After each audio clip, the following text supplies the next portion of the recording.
take your copy of God's Word and join me in the book of 1 Kings, chapter 18. It's the first message in a series entitled Hearts on Fire.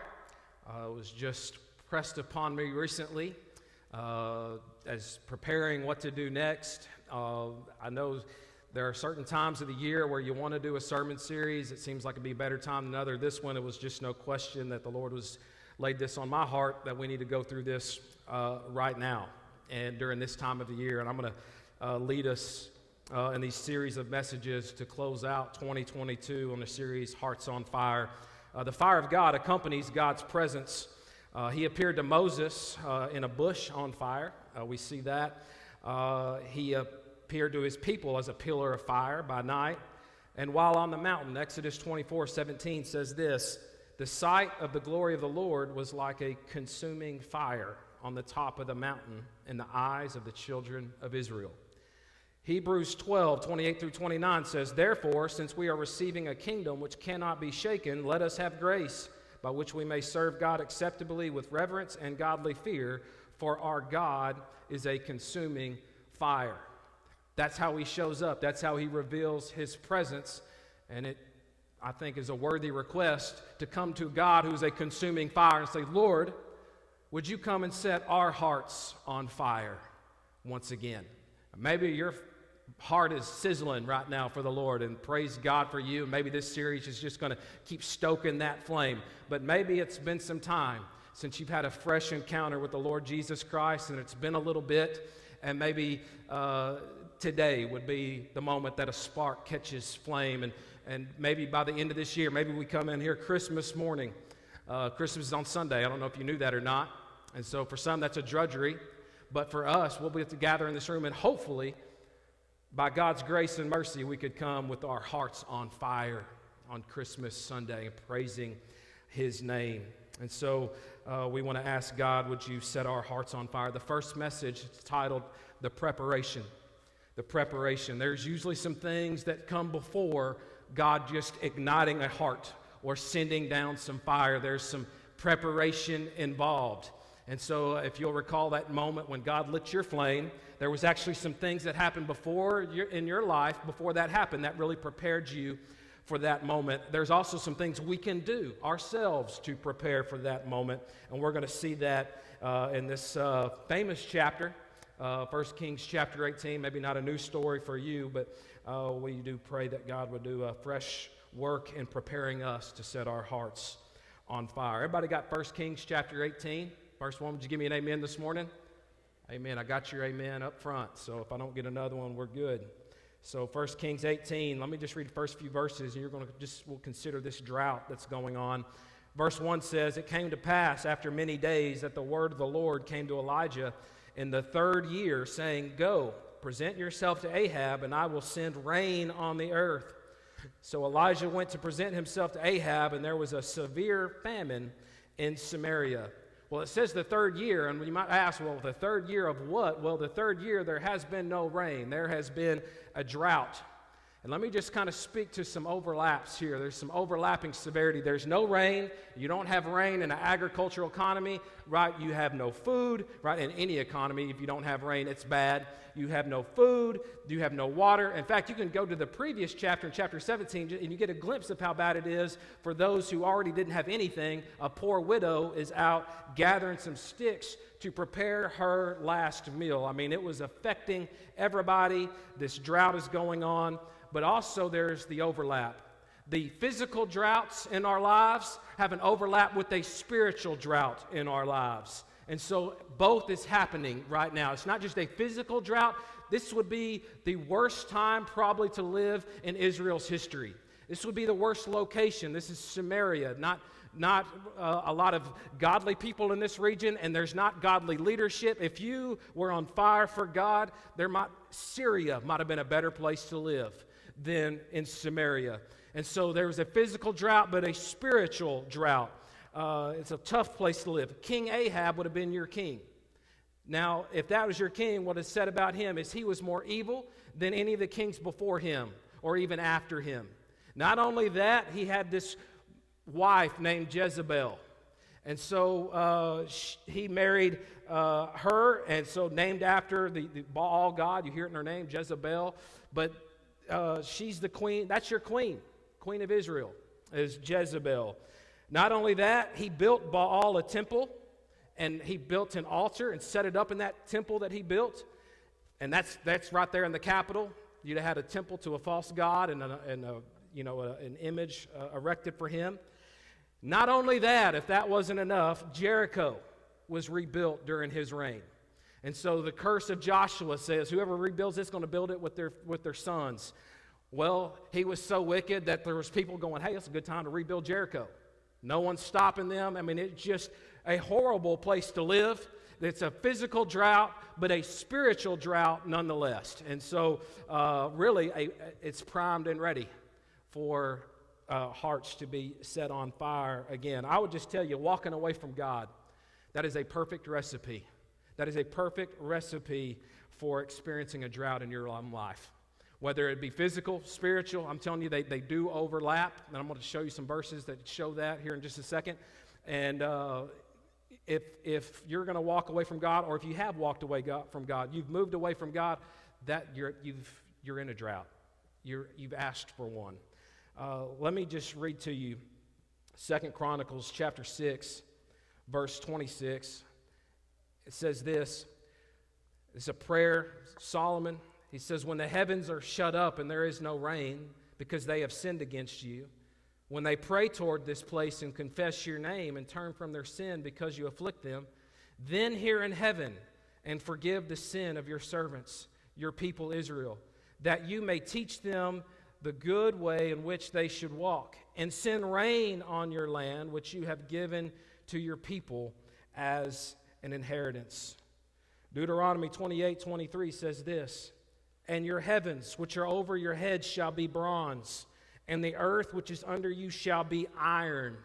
Look, if you are going to walk away from God, right, it's even in that prayer of Solomon, like there is a physical drought that's going to accompany this. I mean, Israel relied upon rain. They didn't have the Nile River. They weren't in Egypt. They had the Jordan River. That wasn't going to do much for the land. They were fully dependent upon God to send rain. Well, when God withheld rain, it would give the people, it set their minds, well, what's going on? What have we done? And it's a way to get the attention. He would affect their pocketbook. Withholding provision, withholding the blessing. It was like they had, it described a canopy of bronze over their head. That's a frustrating experience, right? Walking around the canopy of bronze, there's nothing getting through. Not only that, it says below you, iron. You go out there to strike your fields, you go out there to work. That's a frustrating experience if all you're doing is striking iron, would you agree? All of that, God has all these means and methods that He will use to say, I need your attention right now. And this drought, man, that was a very frustrating experience. Well, it's overlapping, physical and the spiritual. Don't ever think that, the physical stuff that's going on doesn't connect with somehow to God in the spiritual realm and how He might be trying to speak to us. But let me just show you some obvious signs. Sometimes it really is obvious. Look in verse 3 of chapter 18. It says, Ahab had called Obadiah, who was in charge of his house. Now Obadiah feared the Lord greatly, for so it was while Jezebel massacred the prophets of the Lord, that Obadiah had taken 100 prophets and hidden them, 50 to a cave, and had fed them with bread and water. Now if the godly people, these prophets, these preachers, are having to hide in a cave, would you agree that's an obvious sign like, hey, I think we've walked away from the Lord? I mean, look how we're treating our pastors, our preachers, these prophets. And so, if he didn't do that, they were going to be massacred like the rest. And so sometimes the signs are obvious. This reverential fear of God can get rare. And it's not like they're in Syria. They're in the Israel territory. Even though it's Samaria, we might think, this is what lost people do. No, this is what the covenant people in the Old Testament did. There's obvious signs for God's people when the fear of God leaves. And that's a sign that maybe we need that fire back once again. Verse 5 says, and Ahab had said to Obadiah, go into the land to all the springs of water and to all the brooks. Perhaps we may find grass to keep the horses and mules alive, so that we will not have to kill any livestock. Now, if you just kind of just get this picture here, they're on this search, right? They're trying to find some things, and it's getting so bad. Look, we don't have enough food, enough grass around to even feed the livestock. We're about to have to kill them. If you're having to kill off things, kill off assets, sell off property and assets and all of these things just to stay around, would you not agree that's an obvious sign like, hey, maybe we need to go to the one who actually can send the rain and try to seek all the answers and solutions everywhere else but God? And I'll just say this, when the provision of God and his blessings are removed, killing animals to stay alive, when you have to do these things, man, it should beckon us to say, Lord, what's up? Would you come and bring the rain, send the fire back in our hearts once again? And I just couldn't help but think of our own history of Robin Wood during this time. And we've had some moments in our history where we've had to do some similar things. You have to sell off assets just so that you can stick around. Look, church family, that's a sign that we need the fire of God back again. When there's these physical droughts, they overlap. And so we've had to do that in certain circumstances. And when the physical drought overlaps with the spiritual, thus we have this series, Lord, set our hearts on fire again. I thought I'd throw just 4 graphs up there for you on the screen, if you'll just turn your attentions to the screen, just to give you a little picture of the drought that we've experienced. You see the top of that graph where it peaks? That's all in 1994. I know those graphs are far away, but let me just tell you this. Those graphs represent baptism. They represent our giving history, worship attendance, and Sunday school attendance. And so 1994 is when the church hit its peak. And if you want to get with me afterwards, look, I got pages and pages and pages of analysis on this that I've done, if you want to go even deeper than this, okay? And so, but look, if a church hadn't hit its peak going on 30 years now, we should be hitting our face saying, God, would you strike our hearts with fire once again? What is going on? Can we not get it back? And the spiritual drought, would you not agree that we have undergone a spiritual drought, a physical drought? And for us, it's to grab our attention to say, Lord, what's the issue? What's going on? And set our hearts on fire once again. And here's what it happens. You know what the drought does? It gets you desperate. Droughts get you desperate so that you will cry that breaks through with the Lord and gets him to move. There's these cycles with God. Did you know that? If you look in the Judges, you know what the cycles are? It's like a circle, right? They move away from God. And what does God do? God takes his blessing off, and then their enemies consume them. It gets bad. Years and years go by. Sometimes 30, 40 years goes by, longer, some shorter. And as that happens, you know what they start doing? They start crying out to God. Help us. And then he would raise up a judge to deliver them, and then they would turn back. You want to go through church history, go to the first Great Awakening, the second Great Awakening, you know what would happen? If you look in before that, there was a spiritual drought undergoing in our nation. We're still living in the fruit of some of these revivals that occurred in the 18th, 19th centuries. In the first and second Great Awakenings, the same thing was occurring. There was this physical drought, this spiritual drought, and it got people to start praying. I mean, one happened in New York, and it spread around the whole country. And they would just pray and they seek God. And so it creates this thirst, this desperation. And that's what God wants all along. And then we start praying and seeking him like we should have been doing all along, but it took God withholding the provision and the blessing just so that we could hit our face and go, God, would you do something? Would you quench our thirst once again? And so we beg God this morning, would you set our hearts on fire? I think that's a worthy prayer request. I think that's one he would delight to answer if we will be desperate enough to pray it and say, Lord, send the fire once again. Can I just show you the desperation that's going on in the text and just show you how they're kind of missing some things? If you'll look in verse 6, let's just kind of take a glimpse of this desperation. It says, so they divided the land between them. You got Ahab going one way and Obadiah going another. And so they're exploring it, trying to figure out where the provision of God is, where the grass is. Ahab went one way by himself. Obadiah went another way by himself. It says, now as Obadiah was on his way, suddenly Elijah met him, and he recognized him and fell on his face and said, is that you, my Lord Elijah? Now, you got a picture of Obadiah. He just finds Elijah, and he's not even looking for him. I want you to notice what's going on in Ahab's life and what has been going on for the past 3 years. You get a glimpse of this background. What has he been doing?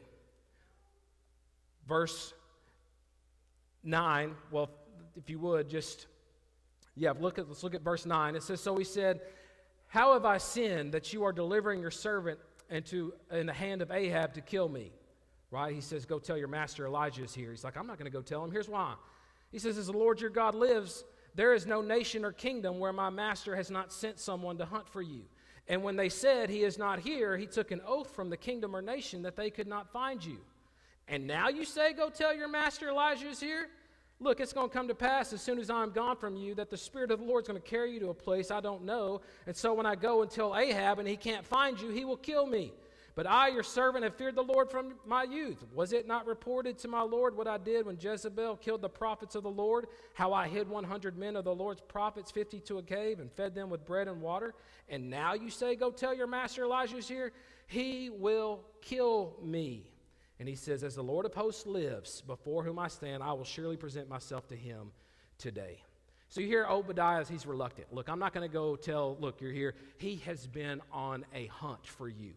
He has been going to nations. He has been going everywhere trying to find you. And when they said, "Look, Elijah's not here," they had no idea he was hiding by a raven or hiding by a wadi and God feeding him with a raven. They had no idea that he then sent him to a widow's house, and then he has been there. And so he's looking, and he's coming up barren. A barren search has been happening. The intensity is increasing. And what do we do with this? Well, I'll just tell you, if you're coming up empty after all of these searching and doing, and that's very frustrating, that's a sign. That is a sign you need the fire of God once again. That is the sign that we are in need of revival. Obadiah found Elijah, didn't even look for him. Ahab is going everywhere, doing all kinds of stuff, even using religious language, or even getting people to take oaths, and still comes up empty. You know why? Because he had a bronze canopy over his head, and everywhere he was going, he's just striking iron. It's a sign that we can be in a need of revival. Here's what happens, I think, when we get desperate. It can get misplaced. We get desperate, we know we have needs, and you know what we'll do? We look everywhere else but the Lord. We'll call friends. We'll vent. We'll get it off our chest. We'll call family, right? We'll go to families. We'll find something, an escape somehow. We'll do something to deal with it. Maybe it's professional help. People do that. They'll go that route. We'll get some professional help. We'll get the people that went to school, and but look, if your physical drought is connected to a spiritual drought, no one can help you. Thank God for friends and families and professionals, okay? But if what is going on in your life is connected to the Lord trying to get your attention, no one on this earth can help you but Him. And that frustration you're experiencing is to get you to hit your face and your knees before Almighty God and pray a desperate prayer. The searches are barren when they get misplaced.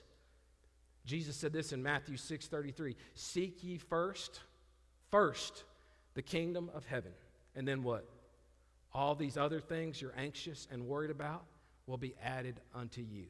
So you put all your energy, all your umph, and all that you're concentrating on into the Lord, and then He takes care of everything else. But we get it backwards, don't we? We put all our energy and stuff, and we strike iron, and we can't deal with the bronze canopy over our head, and we put it all in this other stuff. The Lord takes the back burner. We end up with getting consumed, right? Our pocketbooks are affected, all kinds of stuff. There's no provision. We're searching over here, and we realize, well, we just got them out of order. And that place really is to get us to a place. The Lord doesn't take His hands off of you because He doesn't love you. He takes His hands off of you because He does love you and says, why don't you come and pray to me? And why don't you seek me first? It's a barren search in the desperation. Notice the blind scrutiny. Look at verse 16. So Obadiah went to meet Ahab, and he told him, Ahab went to meet Elijah. Then it happened when Ahab saw Elijah that Ahab said to him, "Is that you, O troubler of Israel?" You notice how he was greeted in verse 7 by Obadiah? Verse 7 of Obadiah was like, thank God you're here. But Ahab looks at him and says, "Is that you, O troubler of Israel?" Who is the one that's got the issue? Is it not Ahab? We can offer some blind scrutiny when we are in need of revival. The problem is always with everybody else. And who's innocent? Us. The issues in our life, all the complications going on in our life, it's not our fault, is it? It's everybody else's fault. They done everything. We are the victim.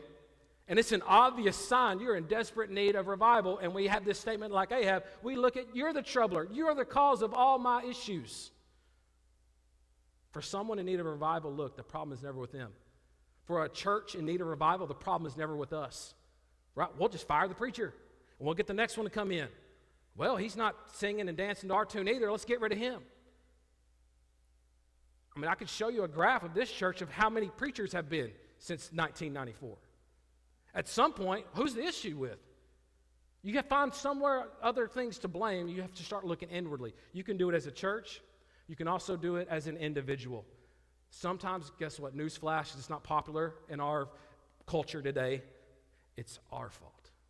We have walked away from God. It was us. Maybe the problem isn't with somebody else.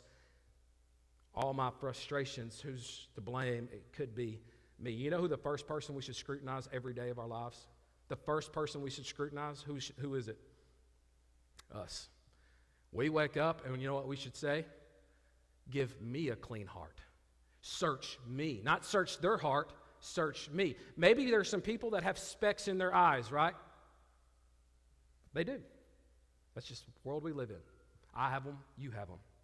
But you know what? There may be a log in ours while we're offering the blind scrutiny over everybody else. A better question to ask, am I the troubler? And I just give you a moment right here. Just say this to yourself. Am I the troubler of my church? Just ask that to the Lord. Am I? Is it me? Am I the troubler of my church? Wouldn't you want to know if it was you? Gosh, I sure would.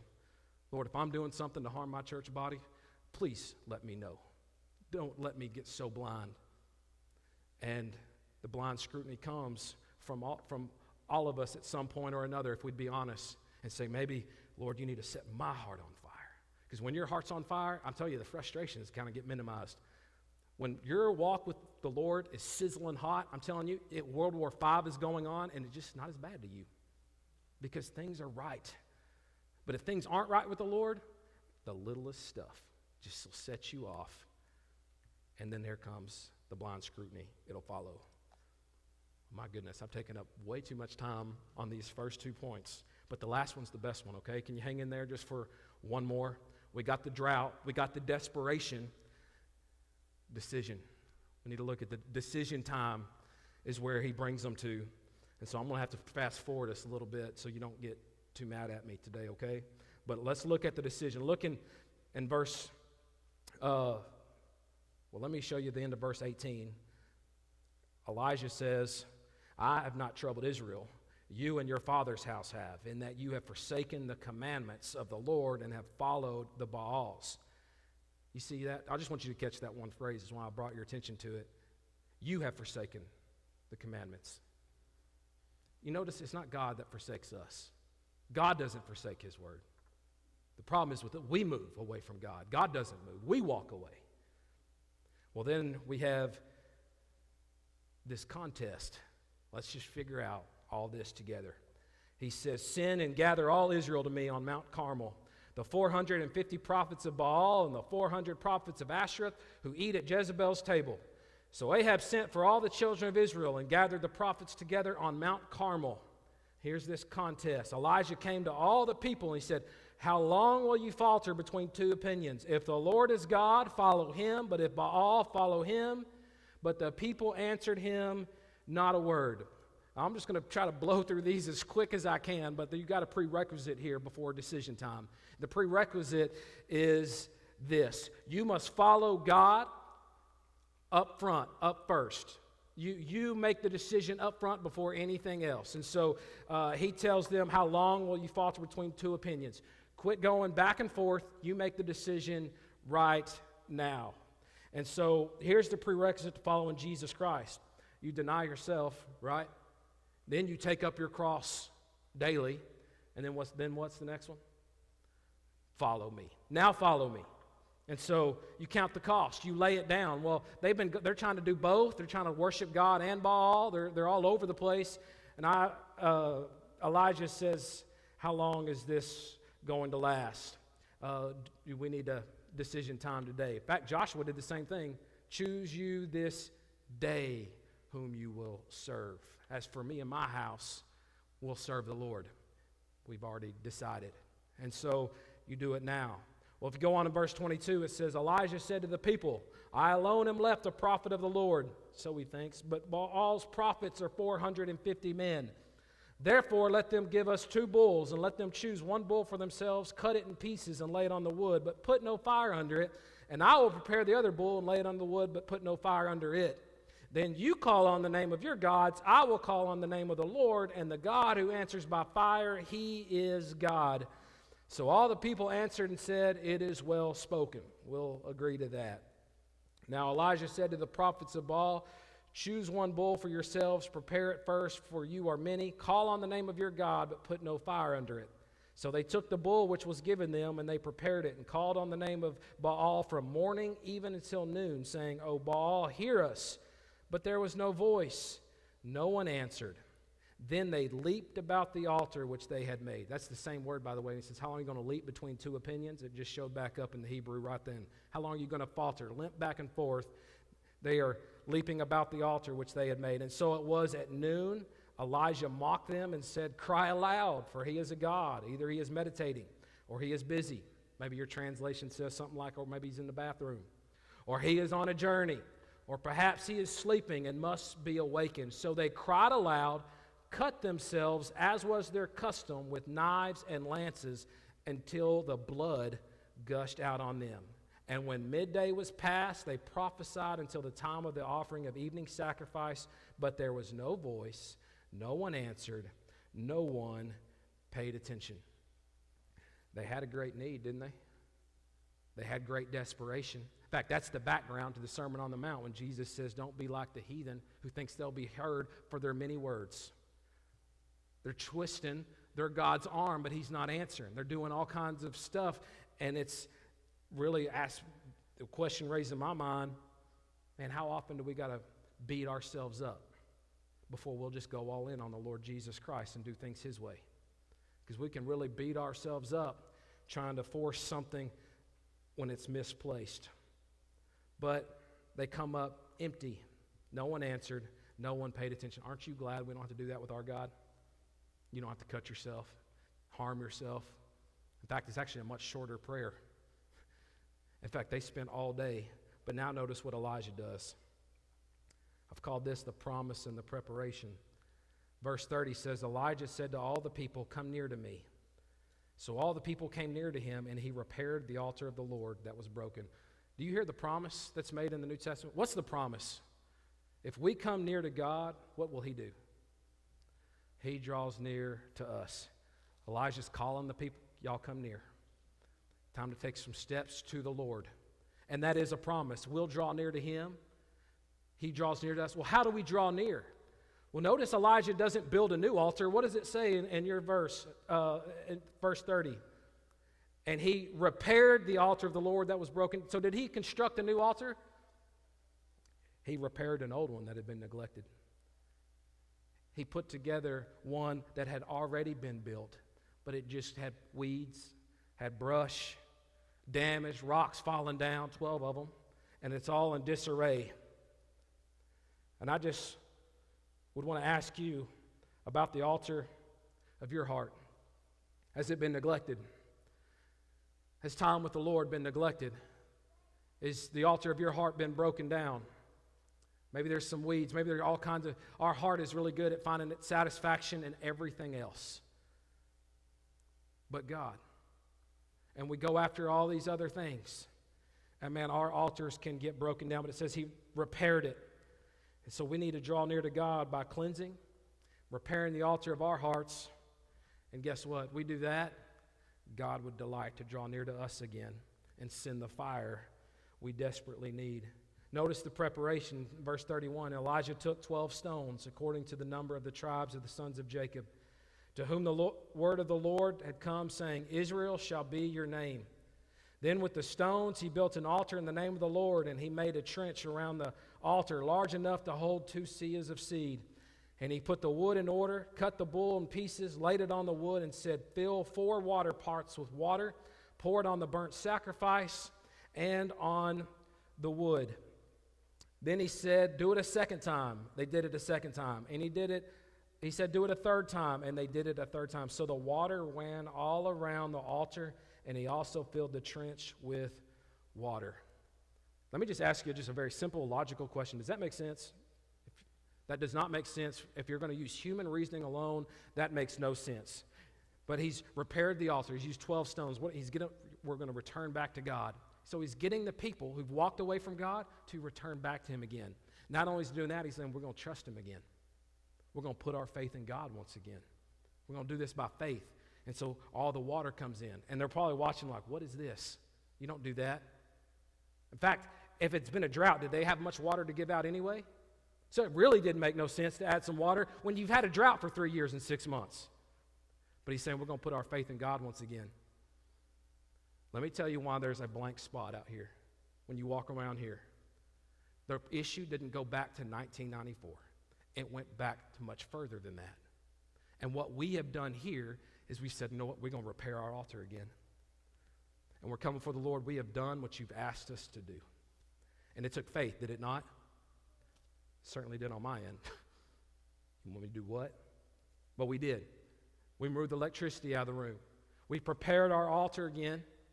Now what we're doing, you know what we're asking God for? We just need a match. We've done it. We've repaired the altar of our church. Maybe now it's the altar of our hearts, individually, in this room. Not what have we done as a church body, because maybe some of you just went along with it because you're like, well, I'm not going to fight against it. I'm not going to be one of those that left. But you're the remnant, so I know I'm probably preaching to the choir, and I thank God for you. But I wonder if there's a heart in here that's still kind of just out there. There's a heart still in this room that's still like, man, I don't know. Would you trust God again? Would you trust God with your church family again? We have repaired the altar here. But we are out now asking God, would you rain down the fire in our hearts? We've made it already. In fact, I would say, man, I think it's like gasoline all over this place. Just ready for a match. Set us back on fire once again. Would you pray that prayer with me, closing out this year? Set our hearts back on fire. Well, notice this prayer that comes. It's much shorter than what was just heard by the heathens. Verse 36 says, it came to pass at the time of the offering of the evening sacrifice, Elijah the prophet came near and said, look at his prayer. Lord God of Abraham, Isaac, and Israel, let it be known this day that you are God in Israel, and I am your servant, and that I have done all these things at your word. Hear me, O Lord, hear me, that this people may know that you are the Lord God, and that you have turned their hearts back to you again. Do you hear that prayer? That's a prayer for God to be glorified. That's not a prayer for Elijah to be glorified. You be known among them. You be exalted. You be glorified. God's not interested in glorifying Elijah. He's not interested in glorifying a preacher. He's not interested in glorifying a church. We are asking God to set us back on fire again for His glory. We have people all around us that desperately need to see Jesus Christ lifted up. In fact, Matthew 5:16 says, let your light so shine before men that they may see your good works and glorify who? Your Father in heaven. We get lit on fire not so that people can see us, but so they can see Him, that He can be glorified. Set us on fire for your glory. I'm telling you, we start praying some prayers like that, man, we're in a great position to experience the fire of Almighty God, and that's exactly what they got. It says in verse 38, the fire of the Lord fell, consumed the burnt sacrifice and the wood and the stones and the dust, and it licked up the water that was in the trench. Now when all the people saw it, they fell on their faces, and they said, the Lord, He is God, the Lord, He is God. And Elijah said to them, seize the prophets of Baal, do not let one of them escape. So they seized them, and Elijah brought them down to the brook of Kishon and executed them there. It's a funny thing about revival. Those things that used to be important, they start going away. When the fire of God falls, the stuff that used to grab our attention, our heart's attention, you don't really care about it as much anymore. When the fire of Almighty God falls, He gets all of our attention. He gets all the glory. And man, the things that should convict us, man, that starts increasing.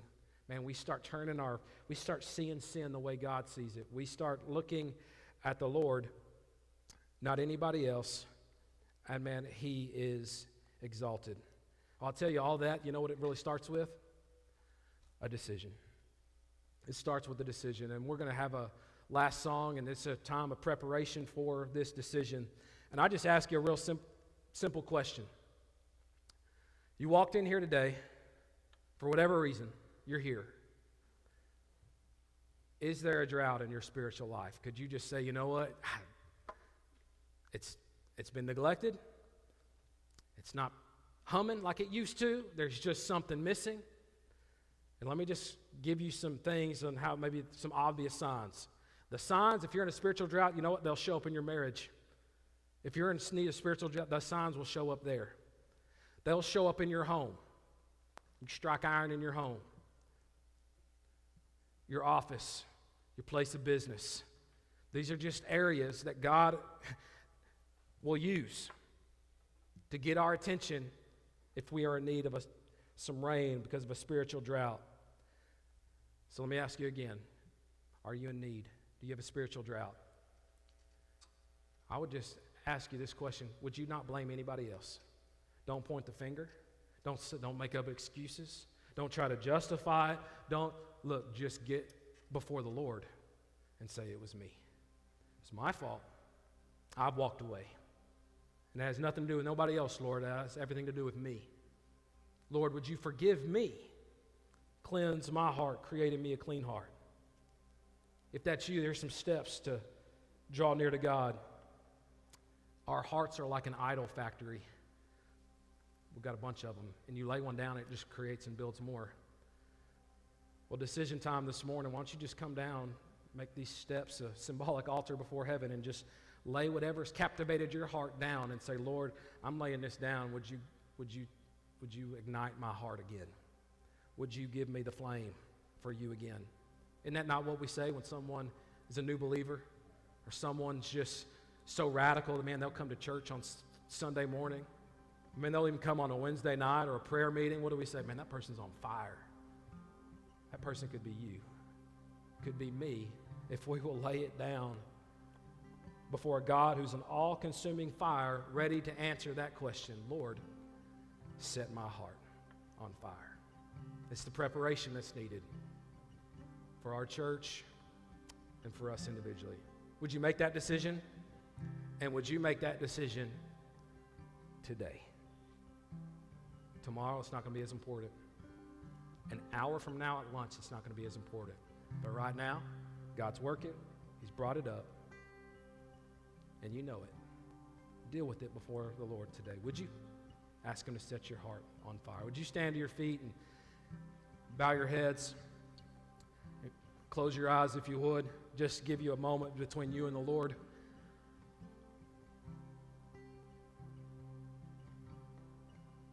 The frustrations all around us ultimately can be boiled down to this: you and God. How are you and God doing?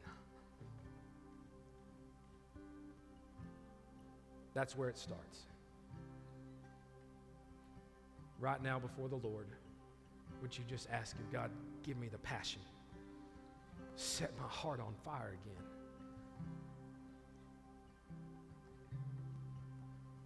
If there's been something that's come up in your life that has been maybe more important than your relationship with God, ask Him for forgiveness for that.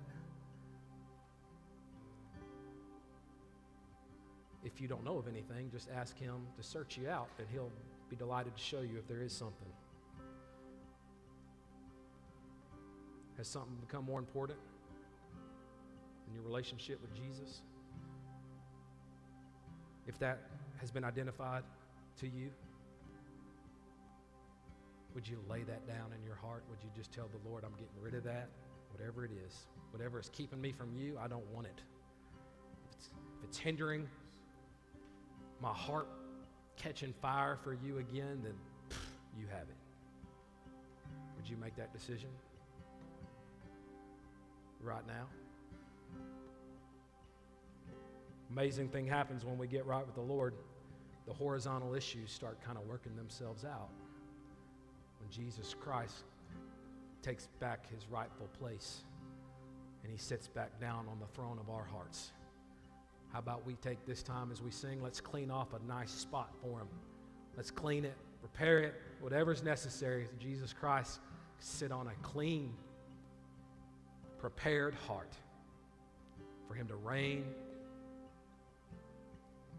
And may the God who's an all-consuming fire light our lamp this morning. Our Heavenly Father, we come before you. Thank you for our time together. We do pray and ask you, God, that you would set our hearts on fire once again. Return us back to you. Help us to lay down whatever would hinder our walk with you. Lord, you reign. You be glorified. Do whatever you're going to do here for your name's sake, for your glory. Set our hearts on fire once again. We ask it in Jesus' name. Amen. If you'd like to come and pray and these steps while we sing, please do so. I'll be at the front. If you've never received Jesus Christ as your Lord and Savior, don't walk out of here today. Please make your way forward to the front. That's where your lamp ultimately gets started. But for the believers in the room, it's kind of a sermon more for you. The problems aren't with the lost people. You know where the problem is? It's right here. Let's deal with that this morning. However you need to, however you feel led, please come, please pray, please respond, and ask God to set our hearts on fire again. As we do, as we sing, let's get ready. Let's prepare.